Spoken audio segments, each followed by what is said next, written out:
Anno nuovo, build nuova, è arrivato il momento di aggiornare il mio PC.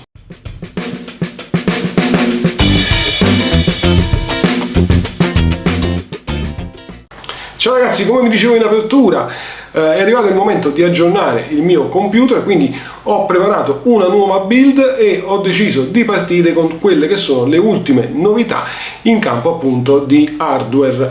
Ho basato la nuova architettura sul socket LGA 1851, quindi un computer il cui cuore sarà uno dei nuovi Intel Core Ultra. E anche per quanto riguarda la parte grafica, quindi la GPU, ho voluto provare una delle schede di cui si è tanto parlato ultimamente, il ritorno di Intel nel campo delle schede grafiche con la ARC B580.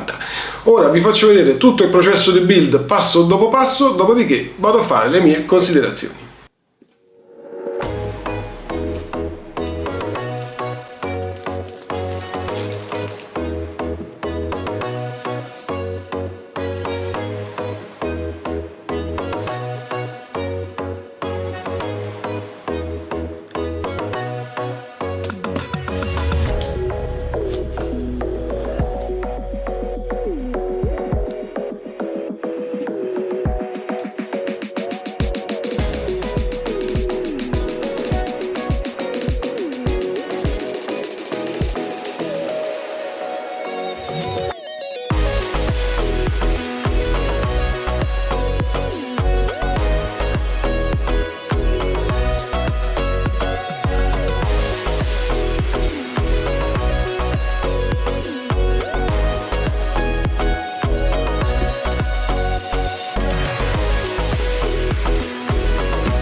ragazzi, questo era il PC che ho assemblato di recente. Si tratta di una configurazione pensata per essere il più longeva possibile anche in termini di upgrade, visto che sono partito dall'ultimo socket disponibile, quindi l'LGA 1851 per la nuova gamma di processori Intel Core Ultra.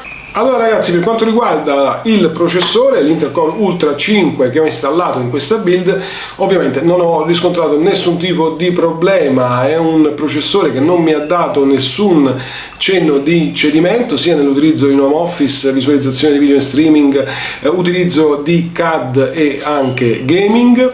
Le temperature, grazie anche all'all-in-one selezionato, si tengono sempre basse, non sono mai andato oltre i 65 gradi, e l'utilizzo di un SSD generazione 5 si sente perché i trasferimenti di dati sono davvero istantanei. Il collo di bottiglia, se così vogliamo chiamarlo, di questa configurazione è ovviamente la ARC B580. Provenendo da una 4060 UC sono rimasto un pochino interdetto, perché come sapete in questo periodo si è fatto un gran parlare di questa ARC B580 di Intel, che è stata spesso paragonata e confrontata proprio con la RTX 4060. Ora, se sulla carta i 12 GB di RAM dovevano essere un vantaggio, all'atto pratico, almeno per quello che è il mio punto di vista e quella che è la mia esperienza, questa scheda non ha brillato particolarmente, e posso dire anzi che in determinate situazioni si è comportata anche leggermente peggio della rivale 4060. Quindi che dire, è una scheda economica, un entry level, doveva essere una novità dirompente per il ritorno di Intel nel campo delle GPU, però a mio avviso non che non sia una buona scheda, ma preferisco ancora nell'utilizzo a 360 gradi la RTX 4060. Sia per quanto riguarda le performance nude e crude, sia anche per quanto riguarda la gestione dei driver e l'interfaccia utente, che non gradisco particolarmente, preferisco quella Nvidia. Quindi, ricapitolando, la mia è una configurazione che guarda al futuro, che spero di poter upgradare nel tempo senza dover andare a sostituire troppo rapidamente i componenti. L'unico componente che sicuramente a breve andrò a sostituire sarà la GPU, magari per poter provare la nuova RTX 5070. Bene ragazzi, per oggi è tutto. Fatemi sapere nei commenti cosa ne pensate di questa build, se siete d'accordo su quella che è stata la mia breve analisi. Ovviamente, se il video vi è piaciuto, lasciatemi un bel like, iscrivetevi al canale se non siete ancora iscritti e attivate la campanellina per non perdere tutti i prossimi video. Per oggi è tutto e ci vediamo alla prossima.